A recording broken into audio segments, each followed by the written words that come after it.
আসসালামু আলাইকুম, welcome to Cosco kitchen. আমি আফরিন আরও একবার স্বাগত জানাচ্ছি। কেমন আছেন সবাই? আশা করি সবাই ভালো আছেন। আমি আলহামদুলিল্লাহ ভালো আছি। আজকে আমি আপনাদের তৈরি করে দেখাবো বাংলাদেশি রেস্টুরেন্টের মতো করে চাইনিজ ভেজিটেবল। এটা আপনারা ভাত, পোলাও, ফ্রাইড রাইসের সঙ্গে পরিবেশন করতে পারেন। ঘরে কিভাবে রেস্টুরেন্টের অথেন্টিক স্বাদ পাবেন তার সকল টিপস ও ট্রিক্স দিব আপনাদের, তাই না টেনে সম্পূর্ণ ভিডিওটি দেখার অনুরোধ রইল। আশা করি ভিডিওটি ভালো লাগবে। চাইনিজ ভেজিটেবল রান্না করতে আজকে আমি 4 ধরনের সবজি ব্যবহার করছি। প্রথমে আমি একটি বড় পেঁয়াজ 4 ভাগ করে পাপড়িগুলো খুলে নিয়েছি। তার সঙ্গে লাগছে ক্যাপসিকাম। আমি এখানে 3 ধরনের ক্যাপসিকাম ব্যবহার করেছি, লাল, সবুজ এবং হলুদ। আপনারা চাইলে যে কোনো এক ধরনের ক্যাপসিকাম ব্যবহার করতে পারেন। আর সঙ্গে লাগছে মুরগির মাংস। আমি এখানে মুরগির মাংস পাতলা স্লাইস করে কেটে নিয়েছি, দেখতে পাচ্ছেন। সঙ্গে লাগছে গাজর। এখানে আমি লম্বা পাতলা করে কেটে নিয়েছি গাজর লাগছে এখানে আমার হাফ কাপ। লাগছে রসুন কুচি 1 চা চামচ, আদা কুচি 1 চা চামচ, আর 4টি বড় সাইজের কাঁচামরিচ আমি মাঝখানে ফালি করে নিয়েছি। তার সঙ্গে লাগছে 1 চা চামচ লেবুর রস। এটা কিন্তু লাগবেই আপনার রান্নার ক্ষেত্রে যদি টেস্ট বাড়াতে চান। যেহেতু শীতকাল, বাঁধাকপি তো দিতেই হবে। বাঁধাকপি ব্যবহার করছি এখানে আমি হাফ কাপ। বাঁধাকপিটাকেও আমি লম্বা করে কেটে নিয়েছি।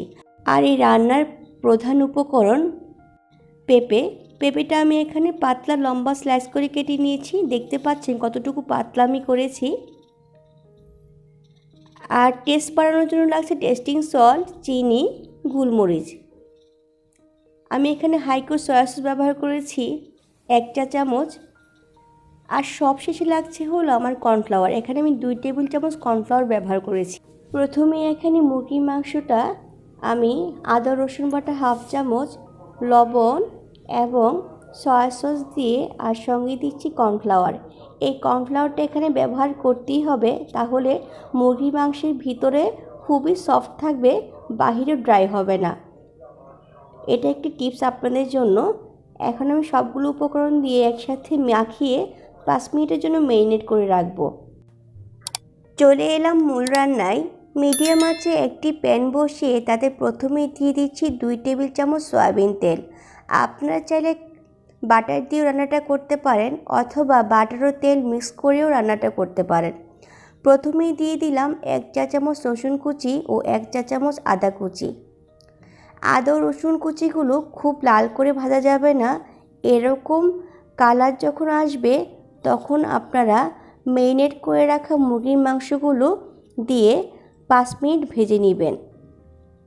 মুরগির মাংসের কালারগুলো যখন একটু সাদা হয়ে আসবে তখন বুঝতে হবে আপনাদের মাংসগুলো রেডি হয়ে গেছে পরবর্তী স্টেপের জন্য। কর্নফ্লাওয়ার ব্যবহার করাতে মাংসের মধ্যে মাংসগুলো কিন্তু একটু ড্রাই হবে না উপর দিক থেকে। এখন আমি দিয়ে দিচ্ছি 1 চা চামচ গোলমরিচ। আমি এখানে সাদা গোলমরিচ ব্যবহার করেছি, আপনারা চাইলে কালো গোলমরিচটাও ব্যবহার করতে পারেন।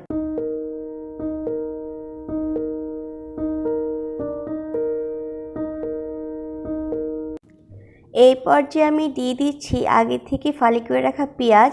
আমি এখানে অর্ধেক পেঁয়াজ ব্যবহার করছি, বাকি অর্ধেকটা আমি পরবর্তীতে ব্যবহার করব। পেঁয়াজ দিয়ে ভালো করে নেড়ে চেড়ে প্রথমেই আমি দিয়ে দিচ্ছি পেঁপে। যেহেতু পেঁপে একটু সময় নেয় সেদ্ধ হতে, তাই প্রথমেই আমি পেঁপেটা ব্যবহার করছি। সবজিগুলো আমি কিন্তু সেদ্ধ করিনি, আমি চেয়েছি খুব সহজে আপনাদেরকে রান্না করে দেখানোর জন্য। আপনারা চাইলে সেদ্ধ করে নিতে পারেন। এখন দিয়ে দিচ্ছি কাঁচামরিচ ফালি। এখন দিয়ে দিচ্ছি গাজর। যেহেতু গাজরটাও সিদ্ধ হতে সময় লাগে, তাই গাজর আমি এখানে দিয়ে দিলাম। গাজর ও পেঁপে দিয়ে খুব ভালোভাবে নেড়ে দিচ্ছি আমি। লবণ দিয়ে দিচ্ছি আমার টেস্ট অনুযায়ী। সবজিগুলো ভালোভাবে নেড়ে চেড়ে এই পর্যায়ে আমি 2 কাপ পানি ব্যবহার করছি। যেহেতু আমার সবজিগুলো আগে থেকে সেদ্ধ করা ছিল না, তাই এখানে আমার 2 কাপ পানি লেগেছে। আপনারা যদি সবজি আগে থেকে সেদ্ধ করে নেন সেক্ষেত্রে পানির পরিমাণটা একটু কম লাগবে। আমি কিন্তু এই পর্যায়ে সম্পূর্ণ হাই হিটে আমি রান্নাটা করছি, চাইনিজ যে কোনো আইটেম আপনারা রান্না করবেন সেটা হাই হিটেই করতে হয়। দিয়ে দিচ্ছি বাকি পেঁয়াজ, ফালি করে রাখা পেঁয়াজগুলো। এখন দিয়ে দিচ্ছি চিনি, টেস্টিং সল্ট। আমি এখানে হাফ চামচ করে ব্যবহার করেছি। আপনি যদি চান টেস্টিং সল্টটা আপনারা স্কিপ করতে পারেন, কিন্তু টেস্টিং সল্ট দিলে কিন্তু রেস্টুরেন্টে কি স্বাদ চলে আসবে। দিয়ে দিচ্ছি আমি এখানে 1 চা চামচ সয়া সস।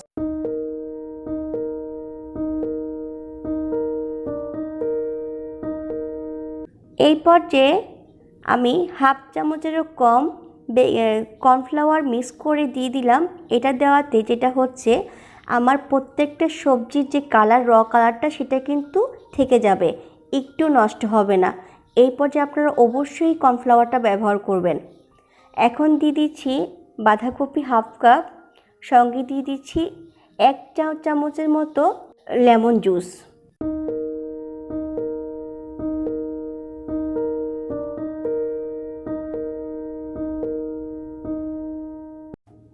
ক্যাপসিকাম যেহেতু সিদ্ধ হতে খুবই সময় কম নেয়, তাই ক্যাপসিকামটা আগে দেওয়া যাবে না। রান্না শেষ হওয়ার ঠিক 2 মিনিট আগে আপনারা ক্যাপসিকামগুলো দিয়ে ভালো করে নেড়ে দিবেন, কারণ ক্যাপসিকাম কিন্তু বেশি সিদ্ধ হলে তাদের রঙটা নষ্ট হয়ে যায়। আমার এখানে লাগছে 2 টেবিল চামচ কর্নফ্লাওয়ার। আমি এটা ভালো করে পানির সাথে মিক্স করে দিয়ে দিচ্ছি। রেস্টুরেন্টে কিন্তু আপনার চাইনিজ ভেজিটেবলটা একটু লিকুইড থাকে, অনেক বেশি আঠালো থাকে না। এটা আপনারা অবশ্যই খেয়াল করে কর্নফ্লাওয়ারটা ব্যবহার করবেন। আর রান্নার সময় একটু লিকুইড থাকবে। এটা নামানোর পর কিন্তু যদি বেশি কর্নফ্লাওয়ার ব্যবহার করেন একদম জমাট বেঁধে যাবে। দেখতে পাচ্ছেন আমার রান্নাটা কতটুকু লিকুইড হয়েছে। এটা কিন্তু নামানোর পর একদম পারফেক্ট হবে। আমি সব চেক করে দেখলাম লবণ একটু লাগবে আমার, তাই লবণ দিয়ে দিলাম। প্রত্যেকটা সবজি পারফেক্টভাবে সেদ্ধ হয়েছে, কিন্তু একটা সবজি ভেঙে যাচ্ছে না। আর কালারটা দেখতে পাচ্ছেন কতটা সুন্দর আসছে। ওই যে বললাম প্রথমে একটু কর্নফ্লাওয়ার ব্যবহার করতে হবে, তাহলে প্রত্যেকটা কালার ঠিক থাকবে। তৈরি হয়ে গেল আমার মজাদার চাইনিজ ভেজিটেবল। আপনারা যদি প্রত্যেকটা টিপস ও ট্রিক্স ফলো করেন তাহলে আপনারা ঘরে বসেই রেস্টুরেন্টের স্বাদ পেয়ে যাচ্ছেন। আশা করি ভিডিওটি ভালো লেগেছে আপনাদের। ভিডিওটি ভালো লাগলে প্লিজ সাবস্ক্রাইব করে পাশে থাকবেন, লাইক শেয়ার কমেন্ট করতে ভুলবেন না। আজকের মতো এখানেই বিদায় নিচ্ছি। পরবর্তী ভিডিও দেখার আমন্ত্রণ জানিয়ে আল্লাহ হাফেজ।